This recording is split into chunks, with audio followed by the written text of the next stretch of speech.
Hey guys, welcome back to the channel. My name is Hayden, and if you didn't know, I've been playing Pokemon Shield since I got it for Christmas this year. If you don't know what Pokemon is, it's a game where there are little creatures and you catch them and they are called Pokemon, and you go against certain gym leaders in the game, and there are 8 gym leaders in the game, and you go against the champion and you beat the game.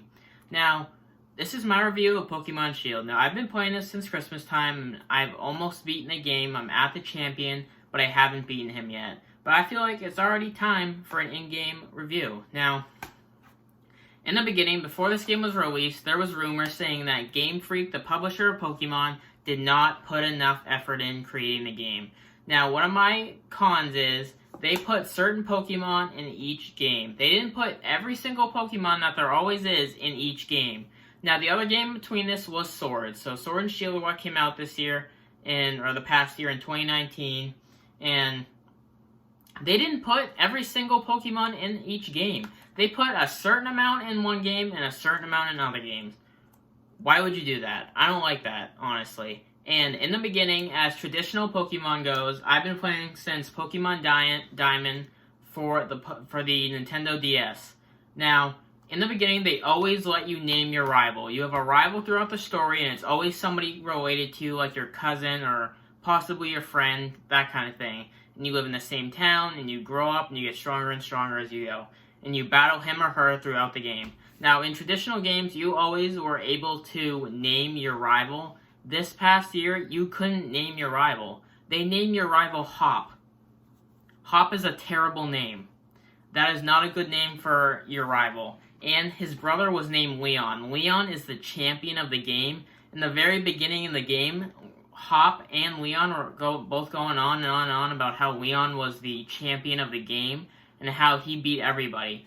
And it was extremely annoying. Next time you go to, oh, there's Hop, there's Leon, oh, I'm the champion, you'll fight me at the end of the game. It was extremely, extremely annoying, especially with a kid named Hop. Now, I think the pros were that the game graphics were actually very beautiful. They had a whole town, whole city you could see as far as you can see. You can see the mountains in the distance. You could see another building in the distance. The graphics were great, even though that was also a controversial topic in the beginning before the game was released. Now, before the game was released, there was a meme going around saying that the trees' graphics architecture was not that well done. They look like N64 graphics. Now, personally to me, I don't care what the trees look like, honestly. Who cares what the trees look like? Because that's not what you're going to be paying attention to the whole game. You're going to be paying attention with your battle and your Pokemon against another person. Why would I pay attention to the trees? I don't care what the trees look like. I also think a con was the game went very, very fast. That was like an probably like 10-hour game, under 15-hour game. Normally it's probably around 20, and it goes a lot slower. In the past, it's always showed moves are effective against what move. This year, now every time you battle, it shows what move and what type is super effective or not very effective against another move of each type. Now, that honestly made it easier to me because I always struggled with knowing what type is good against what and what's good against or what's weak against another type and each Pokemon and stuff like that. It actually helped me, but at the same time, I feel like it made it a lot more easier than it should have been. Now, Game Freak is the publisher, and the huge rumor was before this game came out was that they didn't put enough effort into the game and that they were being extremely lazy. Now, I can kind of see this because they didn't put all the Pokemon in each game that they should have been, and the kind of controversial rumor of graphics, but I really don't see that as a huge issue, honestly.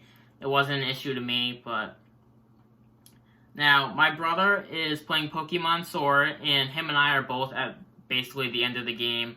Now, your Pokemon have to be level like 60 to 65. Mine are like early 50s, so I'm still training to beat the champion, but otherwise, then it's just the end of the game. And then there's always been traditional endgame stuff, but it's not that much.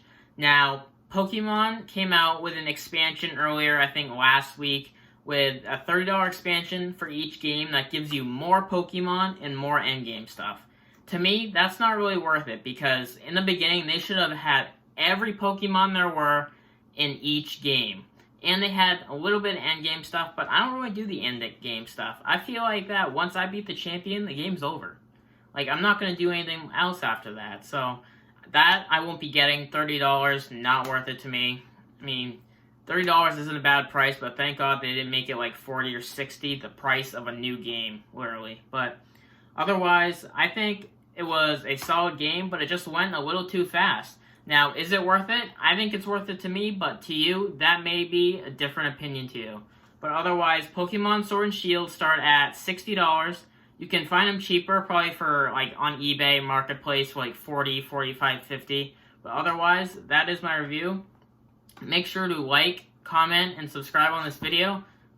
Subscribe, definitely. Subscribe. And I will see everybody in the next video. Thank you for watching.